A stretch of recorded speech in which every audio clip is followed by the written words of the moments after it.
बीड मसाजोग प्रकरणामध्ये मंत्री धनंजय मुंडेंवर गंभीर आरोप करण्यात आलेत। धनंजय मुंडेंच्या राजीनाम्याची मागणी करण्यात आली। या प्रकरणामुळे आधीच अडचणीत आलेल्या धनंजय मुंडे यांच्या समोर आता एक नवं संकट उभं राहिलेलं आहे। कृषी साहित्य खरेदीचं धोरण का बदललं असा सवाल कोर्टाने राज्य सरकारला केला आणि त्यामुळे आता या प्रकरणातही धनंजय मुंडेंच्या अडचणी वाढण्याची शक्यता आहे। बघूयात।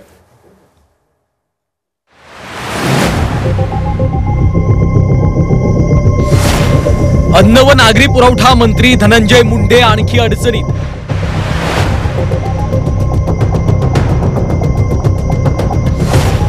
कृषी साहित्य खरेदीचं धोरण का बदललं?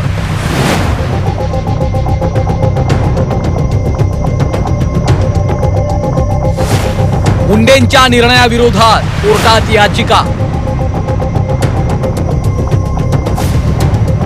आवादा खंडणी प्रकरण आणि संतोष देशमुख हत्या प्रकरणात आधीच अडचणीत सापडलेल्या मंत्री धनंजय मुंडेंसमोर आता नवं संकट उभं ठाकलंय।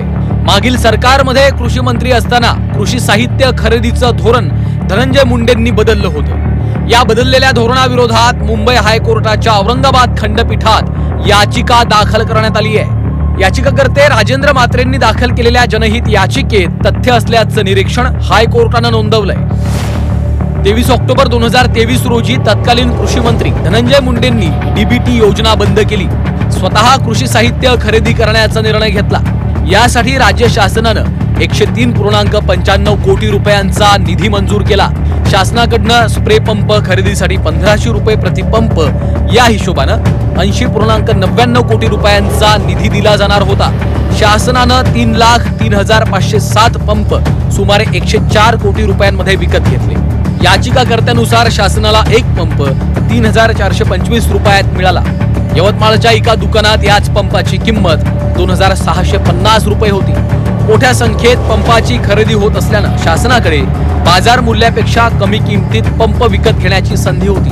मात्र शासनानं जास्तीची किंमत मोजत पंप खरेदी केले असा आरोप याचिकेमधनं करण्यात आला आहे। त्या याचिकेला त्या जीआरला 23 ऑक्टोबर 24च्या मी उच्च न्यायालयात जनहित याचिकेद्वारे मी चॅलेंज केलेलं आहे। त्याच्यामध्ये माननीय उच्च न्यायालयाने त्याचा कॉग्निझन्स घेऊन असं होल्ड केलं आहे की शासनाने इतक्या जास्त किमतीचं प्रोक्युअरमेंट करण्यासाठी का किंमत लावली, त्याच्यामुळे शासनाने त्याच्यात काय निर्णय घेतला, कशाच्या आधारे निर्णय घेतला, या सर्व गोष्टींचे डिटेल्स शासनाने 29 तारखेला जानेवारीच्या उत्तरासकट राज्य शासनाला मागितलेला आहे। मंत्री आणि भाजपचे प्रदेशाध्यक्ष चंद्रशेखर बावनकुळे यांनी या संदर्भात सावध प्रतिक्रिया दिली आहे। सरकार याबाबत योग्य ते उत्तर सादर करणार असं बावनकुळेंनी म्हटलंय। उच्च न्यायालयामध्ये जेव्हा एखादी कुठली केस होते किंवा पिटिशन होते तेव्हा उच्च न्यायालय सरकारला जे काही बाबी विचारतात, सरकार योग्य वेळी त्याचे योग्य उत्तर देत असतं। मला वाटतं की सरकार या ठिकाणी जे काही धोरण बदललं असेल किंवा जे काही काळाची गरज असेल सरकार त्याचं उत्तर देईल। संतोष देशमुख प्रकरणात मंत्री धनंजय मुंडेंच्या राजीनाम्याची मागणी होतीये। आरोपी वाल्मिक कराड सोबतच्या संबंधांवरूनही मंत्री धनंजय मुंडे अडचणीत सापडले। आता मुंडेंच्या कृषी मंत्रिपदाच्या कार्यकाळातल्या निर्णयामुळे त्यांच्या अडचणीमध्ये वाढ होण्याची शक्यता आहे। नागपूरहून अमर काणेसह ब्युरो रिपोर्ट झी 24 तास मुंबई।